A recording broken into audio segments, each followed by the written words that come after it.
La jeune fille de 13 ans est tombée enceinte et a été chassée de chez elle. Des années plus tard, elle est revenue pour choquer tout le monde. Rejetée, abandonnée dans les rues froides et dangereuses, elle serre son ventre avec une promesse silencieuse qu'elle survivra, coûte que coûte. Les années passent, les cicatrices s'accumulent, mais une force inébranlable grandit en elle. Et puis, 20 ans plus tard elle revient. Un retour inattendu et mystérieux qui bouleverse tous ceux qui l'ont oubliée. Comment a-t-elle survécu? Que cache-t-elle derrière ce sourire énigmatique?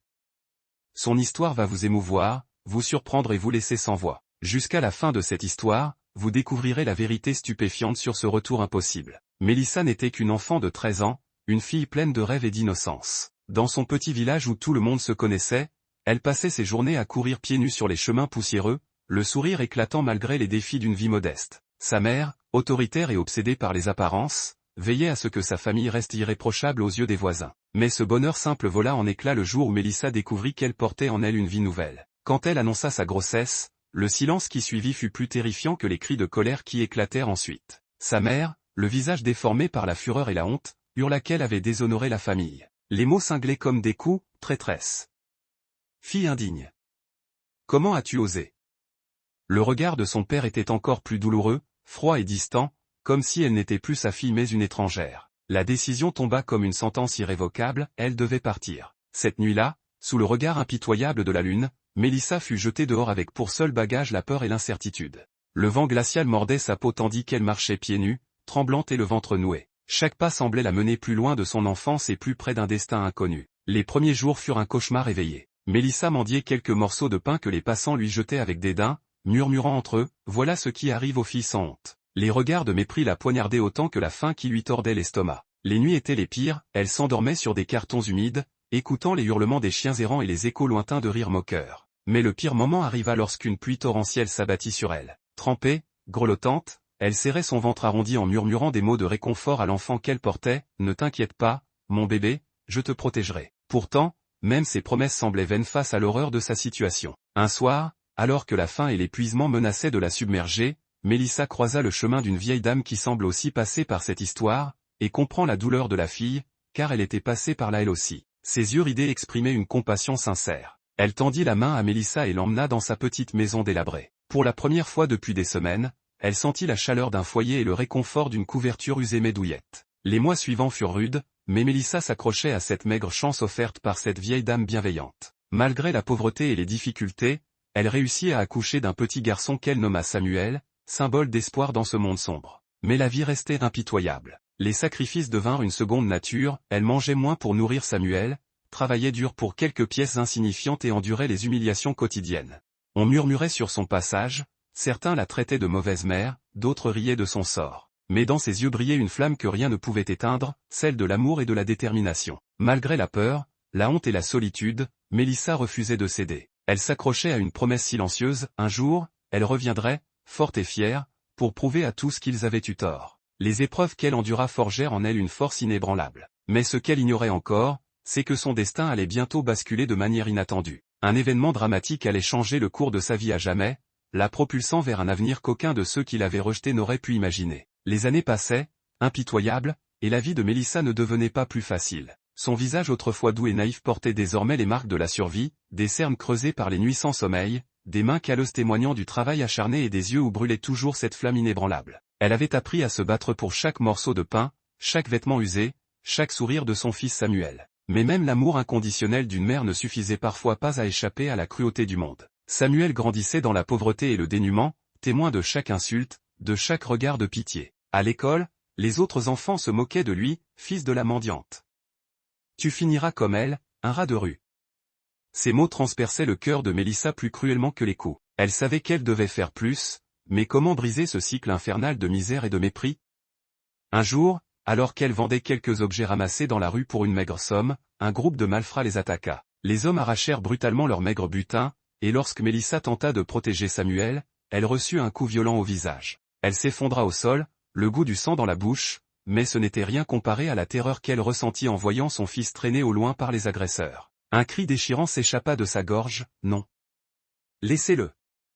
Le cœur battant à tout rompre, elle les poursuivit, ses jambes vacillantes refusant de céder. Une rue, puis une autre. Chaque pas était un défi contre la douleur et le désespoir. Quand elle les retrouva enfin, les malfrats s'apprêtaient à frapper Samuel pour le réduire au silence. Mélissa, avec une force née du désespoir, se jeta sur eux, les griffant, les mordant, déterminée à défendre son fils. Mais elle ne faisait pas le poids. Alors que l'un des hommes levait une barre de fer, un hurlement retentit. Des policiers, alertés par les cris, accouraient. Les agresseurs prirent la fuite, abandonnant Mélissa et Samuel, blessés mais en vie. Cet événement marqua un tournant. Mélissa, le visage tuméfié mais les yeux durs, réalisa que sa vie était devenue une lutte perpétuelle. Elle ne pouvait plus se contenter de survivre, elle devait trouver un moyen de s'élever, de protéger Samuel coûte que coûte. Les jours suivants, elle rencontra une femme du quartier, une commerçante nommée Sarah, connue pour sa bonté et sa générosité. Sarah avait entendu parler du courage de Mélissa et lui proposa un emploi modeste, nettoyer sa boutique chaque matin. Ce n'était pas grand-chose,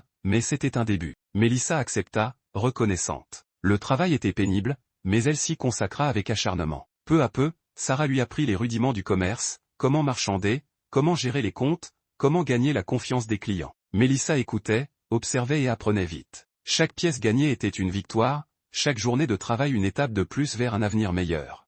Un soir, alors qu'elle fermait la boutique, elle surprit une conversation entre deux clients fortunés. Ils parlaient d'une opportunité d'affaires dans la ville voisine, d'un homme riche cherchant des partenaires pour un projet ambitieux. Une idée folle germa dans l'esprit de Mélissa. Ce projet pouvait être sa chance de changer leur vie. Avec un courage qu'elle ne se connaissait pas, elle décida de se présenter à cet homme. Mais comment une femme pauvre, sans expérience, pourrait-elle convaincre un homme influent? Elle passa des nuits entières à préparer un plan d'affaires, utilisant tout ce qu'elle avait appris aux côtés de Sarah. Ses mains tremblaient, mais son cœur battait fort d'espoir. Le jour venu, elle se présenta devant le bureau luxueux de l'homme d'affaires, les genoux flageolants mais le regard déterminé. Le secrétaire la toisa de haut en bas, amusé par son audace. Mademoiselle, cet homme ne reçoit que des partenaires sérieux, des gens influents. Mais Mélissa refusa de partir. Sa ténacité finit par intriguer l'homme d'affaires qui lui accorda une audience de quelques minutes. Avec une éloquence désespérée, elle exposa son plan, parlant avec passion de son projet, de sa vision et de ce qu'elle pouvait accomplir. L'homme l'observa longuement, un sourire énigmatique aux lèvres, avant de déclarer « Je vous donne une chance. Ne me décevez pas ». Ce fut le début d'une transformation radicale. Sous la tutelle de cet homme, Mélissa se jeta à corps perdu dans le monde des affaires. Elle apprit vite, travaillant sans relâche. Les obstacles étaient nombreux, les échecs fréquents, mais elle s'accrochait. Pour Samuel, pour elle-même, pour cette promesse muette qu'elle s'était faite des années plus tôt. Avec le temps, son travail acharné porta ses fruits. Ses affaires prospéraient, et les regards de mépris laissèrent place à des regards admiratifs. Mais elle n'oublia jamais d'où elle venait. Chaque victoire, chaque gain était un pas de plus vers un objectif plus grand. Les vents du changement soufflaient en sa faveur, et son ascension semblait irrésistible. Mais alors que Mélissa devenait une femme d'affaires redoutée et respectée, une seule chose occupait ses pensées, le jour où elle reviendrait là où tout avait commencé, là où elle avait été rejetée et laissée pour morte. Ce retour tant attendu approchait, un retour qui ébranlerait tous ceux qui l'avaient méprisé, et dévoilerait un destin que personne n'aurait jamais pu imaginer. Le soleil tapait fort ce jour-là, projetant des ombres allongées sur le village poussiéreux où Mélissa avait grandi. Les maisons délabrées et les ruelles étroites n'avaient pas changé, comme figées dans le temps, empreintes de la même misère que celle qu'elle avait laissée derrière elle des années auparavant. Mais Mélissa, elle, n'était plus la même. Une silhouette élégante se dessinait au loin, une femme à l'allure majestueuse, vêtue d'une robe luxueuse taillée sur mesure. Ses talons claquaient contre le sol terreux, et à ses côtés se tenait un jeune homme d'une vingtaine d'années, grand et charismatique, les traits fiers mais empreints de douceur. Samuel, son fils, devenu un homme accompli et confiant, marchait à ses côtés. Les villageois s'interrompirent, les conversations moururent sur leurs lèvres. Qui était cette femme élégante? Cette voiture de luxe garée un peu plus loin, aux vitres teintées, ne faisait qu'accentuer la curiosité et les murmures. Mais Mélissa ne prêta pas attention aux regards curieux. Ses yeux scrutaient frénétiquement les environs, cherchant ce visage marqué par le poids des années. Et puis elle la vit. Une vieille femme accroupie devant une petite cabane délabrée, le dos voûté et les mains tremblantes, étalant des fruits à moitié pourris sur une toile sale. Sa mère. Le cœur de Mélissa se serra. Elle avait imaginé ce moment 1000 fois, colère, vengeance, reproche. Mais face à cette femme brisée, la haine fondit comme neige au soleil. Elle n'éprouvait que de la pitié, un mélange de tristesse et de nostalgie. Samuel s'arrêta, observant en silence sa mère lutter contre ses émotions. Mélissa avança lentement, ses talons s'enfonçant dans la terre. À chaque pas, des souvenirs douloureux refaisaient surface, les pleurs, la douleur, l'abandon. Quand elle s'arrêta devant sa mère, cette dernière leva les yeux, plissés par l'âge et la fatigue. Elle mit un moment avant de reconnaître ce visage devenu si noble et assuré. Une expression de choc traversa son visage ridé. Sa bouche s'ouvrit mais aucun son n'en sortit. Ses mains tremblantes laissèrent tomber les fruits, roulant sur la poussière. « Mélissa » murmura-t-elle d'une voix rauque. Un silence lourd s'installa. Samuel observait, intrigué et ému. Mélissa, elle, luttait contre les larmes, mais un sourire triste se dessina sur ses lèvres et dit « Oui maman, c'est moi ». Les jambes de sa mère flanchèrent, et elle s'effondra à genoux, étreignant le bas de la robe de Mélissa, des larmes de regret roulant sur ses joues. « Je suis désolé. Je suis tellement désolé. J'étais une mauvaise mère. Je t'ai abandonné. Je ne méritais pas d'être ta mère. » Mélissa s'accroupit doucement, prenant les mains de sa mère dans les siennes. Elle sentit la rugosité de cette peau usée par les années et le travail acharné. « Je t'ai haï pendant longtemps. Je me suis juré de ne jamais te pardonner. Mais je me suis battue pour survivre maman. Je me suis battue pour moi, pour Samuel. Et aujourd'hui, je suis ici, devant toi. Je ne peux pas effacer le passé, mais je choisis de pardonner. » Les villageois observaient la scène, captivés. Samuel, qui jusqu'ici était resté en retrait, s'avança et s'agenouilla à côté de sa mère. « Grand-mère, » dit-il doucement. Les yeux de la vieille femme s'écarquillèrent. « Samuel ? Mon petit-fils ?»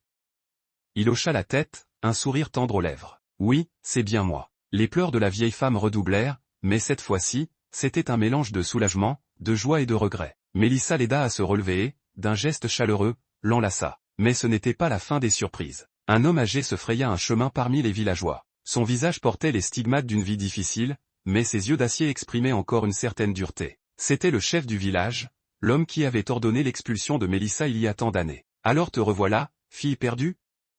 Mélissa soutint son regard. « Oui, je suis de retour. » Il fronça les sourcils. « Tu as réussi malgré tout. Mais tu ne mérites pas notre respect. Tu as trahi les traditions, tu as souillé l'honneur de ta famille. » Samuel s'avança, défiant du regard l'homme autrefois craint par tous. « Cet honneur dont vous parlez, c'est celui qui a condamné une enfant innocente?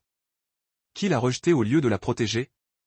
Aujourd'hui, ma mère revient ici par choix, non par obligation. Son succès est le fruit de sa résilience. Elle mérite votre respect, même si vous ne l'admettez jamais. » Un murmure d'approbation parcourut la foule. Le chef serra les poings mais resta silencieux. Mélissa posa une main rassurante sur l'épaule de son fils. « Je n'ai pas besoin de reconnaissance. Je suis venue pour refermer cette blessure et tourner la page. » Elle se tourna vers les villageois, une lueur de défi dans les yeux et dit « Je ne cherche ni vengeance ni pardon. Je voulais prouver à moi-même que je pouvais surmonter ce destin que vous m'avez imposé. Aujourd'hui, je le fais, et je ne reviendrai plus. » Elle se retourna vers sa mère, lui prenant tendrement la main et lui dit « Viens avec moi maman, une nouvelle vie nous attend. » Des larmes de gratitude coulèrent sur les joues de la vieille femme tandis qu'elle montait à bord de la luxueuse voiture. Samuel s'installa aux côtés de sa mère, le regard plein de fierté. La voiture démarra lentement, et dans le rétroviseur, le village s'éloignait, emportant avec lui les souvenirs amers d'une vie révolue. Mais alors qu'il quittait les lieux, Mélissa murmura doucement à sa mère « Nous ne pouvons pas changer le passé,